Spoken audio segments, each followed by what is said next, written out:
Sejumlah pengendara roda 2 dan 4 menjalani pemeriksaan di pos checkpoint di Jalan Sultan Hasanuddin, Makassar. Di hari terakhir PSBB, petugas gabungan masih menemukan pengendara yang melanggar aturan PSBB, seperti tidak menggunakan kaos tangan hingga diminta memutar balik kendaraan. Meski masih ditemukan warga yang membandel, namun masyarakat umumnya sudah mematuhi aturan PSBB saat berkendara, seperti menggunakan masker, kaos tangan, dan aturan jumlah penumpang kendaraan roda 4. Jadi seperti biasanya kita lakukan, yaitu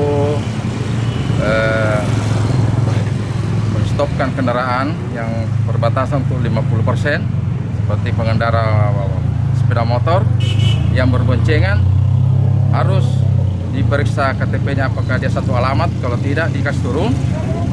Dan roda 4 harus dibatasi juga penumpangnya minimal 50%. Dan sampai hari terakhir ini masih ada beberapa pengendara mematuhi aturan PSBB ini, di mana masih banyak yang tidak menggunakan kaos tangan